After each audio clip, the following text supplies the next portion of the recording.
बघा लागला जागी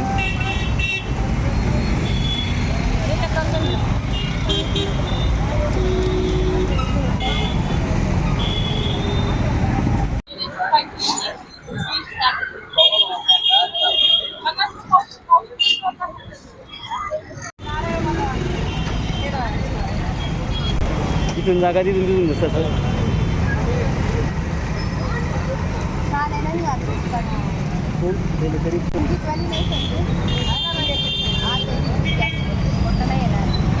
सांगा आपण आता गाठी घेतात, काय महत्व आहे आणि दर कसे वाटले आपल्याला?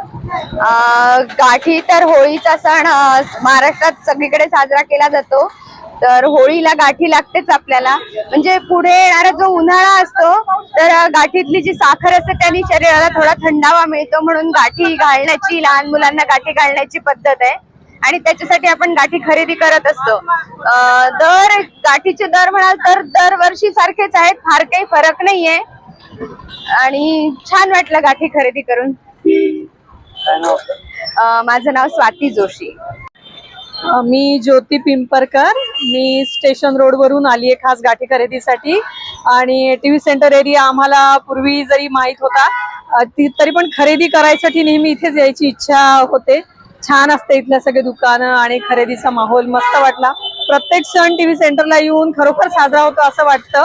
आज गाठ्यांची नवनवीन दुकानं दिसले, त्यात आरशा लावलेली गाठी जी होती ती छान होती. रंगीत गाठ्या, जावायला देण्यासाठी खास नारळ बनवलेला होता, ते सगळं पाहून खूप छान वाटलं.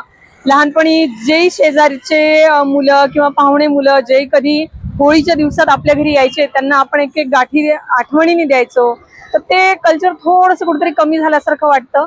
पण ठीक आहे, आपण ते जतन करायला पाहिजे. आपण ते नव्याने सुरुवात करू. ज्यांना कोणाला देण्याची इच्छा आहे त्यांनी नक्की मुलांना गाठी द्या, त्यांनी आनंद द्विगुणित होईल. शेजारी पाजारी द्या किंवा अनाथाश्रमात पण तुम्ही मुलांना गाठ्या नेऊन देऊ शकता. त्यांना पण खूप बरं वाटेल आणि सण सगळ्यांच्या सोबत साजरा केल्याचं समाधान मिळेल. दर कसे वाटते? दर मागच्या वर्षीच्या तुलनेत बरोबर आहे, जास्त वाटले नाही, व्यवस्थित आहेत दर. आता सध्या होळी आहे, गाठीचा व्यवसाय करताय, दर कसे वाटले? म्हणजे महाग झाले का सस्ते आहे? कशी महाग नाही, उलट 10 रुपयाने कमी झाले. गेल्या वर्षी 200 रुपये किलो येत होते, आता 160 रुपये किलो आहे.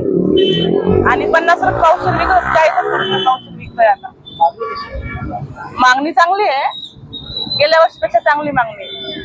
आणि कंगन ते सगळ्याचे भाव वाढलेले आहे, पण नारळ ते काही गिऱ्हाईक काही भावच देत नाही नारळाला. त्याला माझ्याकडे गाठी आहे, कड आहे, नारळ आहे, तुळशी वृंदावन आहे, आरशाची गाठी आहे, कलरची गाठी आहे. घरीच बनवतो आम्ही सगळं. गिऱ्हाईकी एकदम व्यवस्थित. काय नाव आपलं?